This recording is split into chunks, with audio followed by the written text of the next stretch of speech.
سوف نتعرف في هذا الجزء والأجزاء القادمة على كيفية إنشاء ملف مستند جديد. ويوفر لنا البرنامج عدة طرق لإنشاء مستند جديد، حيث يمكن إنشاء مستند جديد من البداية أو إنشاء مستند جديد باستخدام مستند موجود بالفعل. كما يمكن أيضا إنشاء مستند جديد باستخدام النماذج سابقة الإعداد templates، وأيضا باستخدام اللوحات الإرشادية wizard.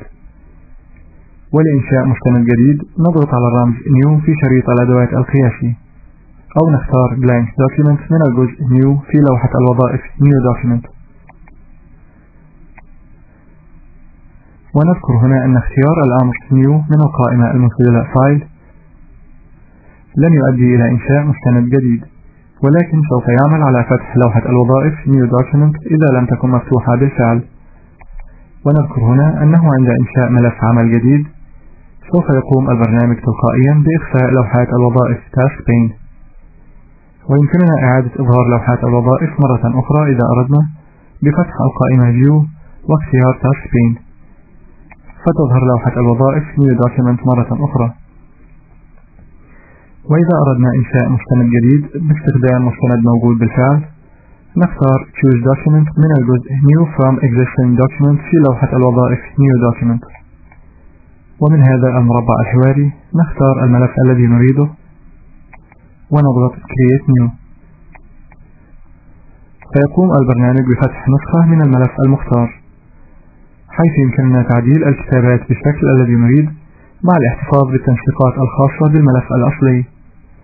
وبعد الانتهاء من عمل التعديلات نقوم بحفظ الملف باسم جديد.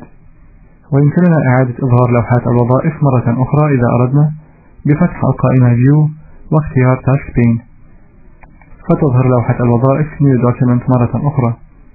ومن الجزء New from Template يمكننا اختيار إنشاء ملف جديد باستخدام النماذج سابقة الإعداد templates، وهي عبارة عن ملفات سابقة الإعداد تحتوي على كتابات افتراضية default.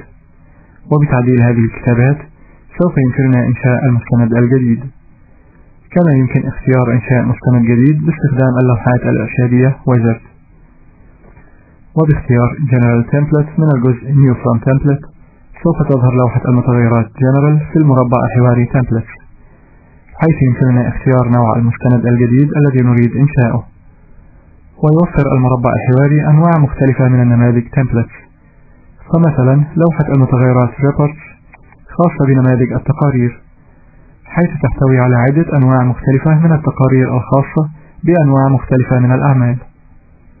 وباستخدام هذه المفاتيح يمكننا تغيير طريقة عرض أسماء النماذج Templates داخل المربع الحواري. وبالضغط المؤشر على الرمز الخاص بأي نموذج يتم اختياره، وتظهر له صورة معينة في الجزء Preview. وبعد اختيار النموذج الذي نريده نضغط على مفتاح OK للخروج وفتح النموذج المختار.